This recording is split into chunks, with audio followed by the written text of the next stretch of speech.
नमस्कार दर्शक बंधु साई अनंत आश्रम चैनल को स्वागत।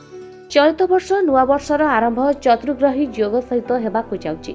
ज्योतिषंक शास्त्र अनुसार जानुआरी 1/2026 रे चारोटी ग्रह धनु राशि रे एकाठी रहिबे। डिसेंबर 16 2025 रे सूर्य धनु राशि रे प्रवेश करिसेंति। या परे शुक्र डिसेंबर 20 रे राशि रे प्रवेश करिवे एवं डिसेंबर 29 रे बुध मध्य धनु राशि को प्रवेश करिवे।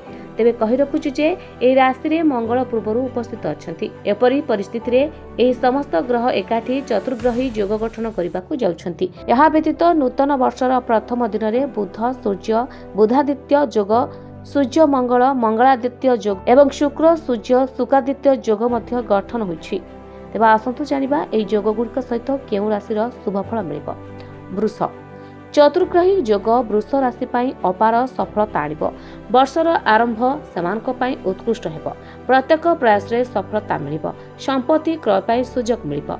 आपण विदेश यात्रा करि पारंती। एक बड़ चुक्ति चूड़ांत होई पारे। आपनक स्वास्थ्य भल रहिबो।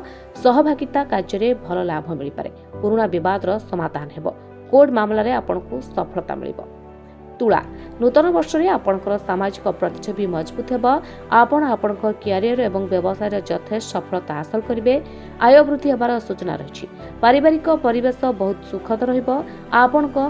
आपण कार्य क्षेत्र में नूतन दायित्व पाई पारंती। आपण बंधु मानक ठारू गुरुत्वपूर्ण समर्थन पाइबे। आपण आर्थिक परिस्थिति रे यथेष्ट उन्नति हेबो। प्रेम संपर्क मजबूत हेबो। यापरे धनु एई योग धनु राशि पाई अपार लाभ आनिबो। आर्थिक असुविधार समाधान हेबो। प्रगति पाई पथ खोली जिवो। विदेश रे चाकरी करिवार आपणकर स्वप्न पूर्ण हेबो। गाड़ी किंबा जानवाहन किनिबार आपणकर स्वप्न मध्य पूर्ण होई पारे। आपण आपणक प्रेम जीवन संबंधी किछि भल खबर सुनि पारंती। आपण एक नूतन व्यवसाय मध्य आरंभ करि पारंती। तमे पुओ को नै कि बाबा पाखो आसिला परे आपनकर कोन परिवर्तन हेछि? पुओर जो गोड़ हाथ फाटथिला तार भी कोन परिवर्तन हेछि? हाँ आज्ञा मो एमिति जने सांग पिलांकठू शुणिकी आपण पाखो आसिली।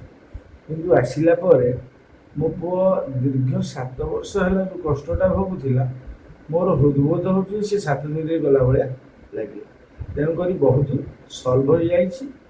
एथिपाई बाबा को कोटि कोटि प्रणाम। आउ महावीरी पंचमुखी महावीरी हनुमान को मो स्वामी जहाँ कहले मुझे से कहूँ चाहूँगी। तथापि मोर अलग अनुभूति बाबा कहले मेडिटेशन करने आम 4 खाली मेडिटेशन कलापर काली कर मेडिटेशन मुझे निजे महावीर आसिकी छुई पेटू देवी मुझे कष्ट पाई मो पुओ एमती कि बर्तमान अनुभव करुँच मो पुओ भविष्य संपूर्ण भल।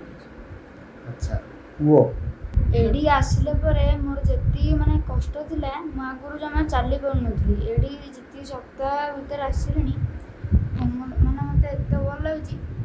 मो तो चालिबो छु बुलिबो छु खेलिबो सब भल लागुची। आगु मु किछि करे